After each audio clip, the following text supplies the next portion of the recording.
Yo, what's going on, guys? It's your boy AJ, aka Jones here, and we're doing a little bit of an unusual video today. Unlike the NHL videos, we're doing some Fortnite, baby. I told you guys I want to start doing some more Fortnite, and that's exactly what we're gonna do. So, what better way to start it off than to start doing some tips and tricks on how to improve your Fortnite game overall.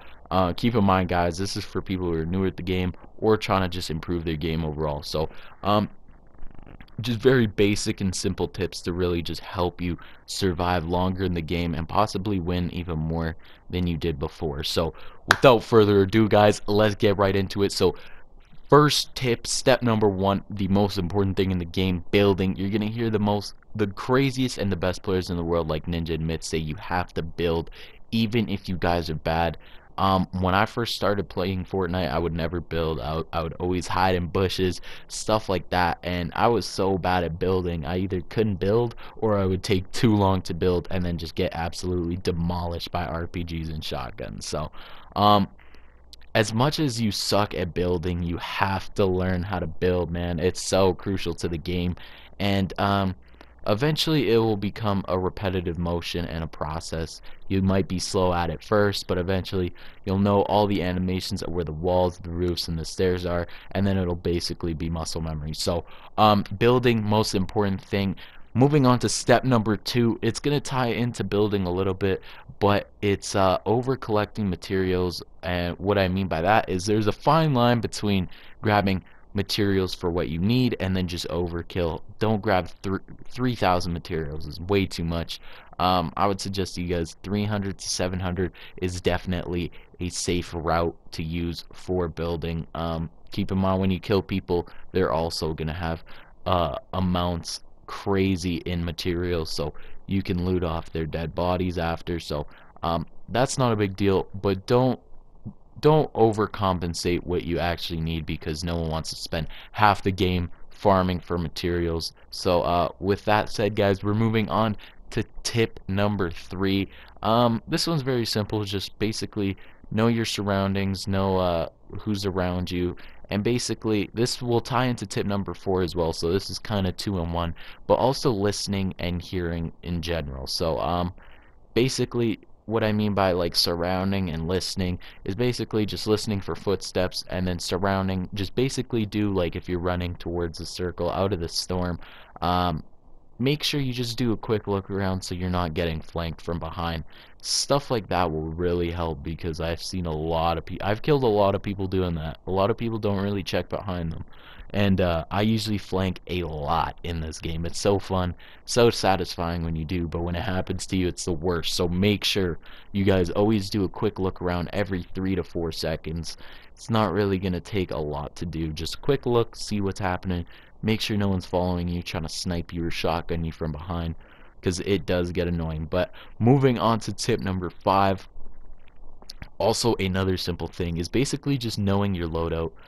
What I mean by this is don't have a med kit, bandages, mini shields, and then half shield, and then a scar. Just does not make any sense. Basically, what I would prefer you guys doing is have one special item, one scar, and then one close range, and then two types of healing. So for an example, specific loadout I would love to rock is medkit, minis, because you can carry up to 10 minis, and then possibly a scar, RPG, and then a shotgun, because shotguns absolutely shred at close range. RPGs obviously can just take down forts if you're basically doing a 1v1 fort battle, and then scar is definitely the best assault rifle in the game in my opinion. And then of course minis, like I said, you can carry 10, and medkits get you up to full health. If you can't find medkits, obviously replace them with bandages. But yeah, basically just know your loadout. Don't overcompensate for too much of the same stuff. Don't have a shotgun, an SMG, two assault rifles, and a grenade launcher, because you probably won't need half of that. So with that being said, guys, let's move on to tip number six. Like I said at the beginning of the video, guys, this is for new people, new to the game, of course. So just keep in mind, this is just for them to survive longer. Most of you guys probably already know this tactic, but it's basically parachuting as far away as possible from where the bus is coming in from. So an example would be if the bus comes in from Flush, you want to go towards Junk Junction, Anarchy, Wailing Woods. Or if the bus comes in from Snobby Shores, you want to go towards Prison, Moisty Mines, Flush Factory, Greasy Grove, stuff like that. Somewhere where it's not Greasy Grove, because Greasy Grove's actually right there, but basically Flush, Moisty Mine, Prison, somewhere like that. Um, because people are less likely to make those farther jumps, which means more loot for you guys, which means you're by yourselves, which means you're going to be surviving longer. So that's what I did when I first started the game. It really helped me out at the beginning because I got such crazy loot, and then it would pay off because I would have a scar. Some people would have a green AR, and then I would just shred them. But with that said, guys, we are going to move on to tip number 7. And it's sort of similar to tip number 6, but not really.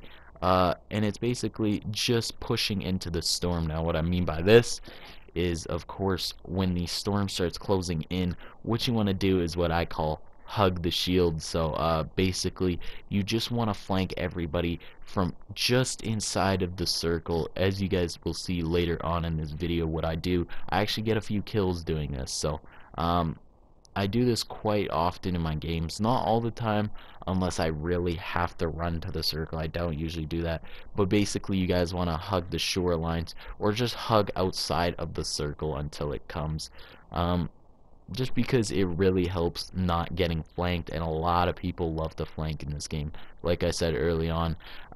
So it really helps out, and you guys will see later in the video how it works out for me. So that is another defensive way to help your game out in Fortnite.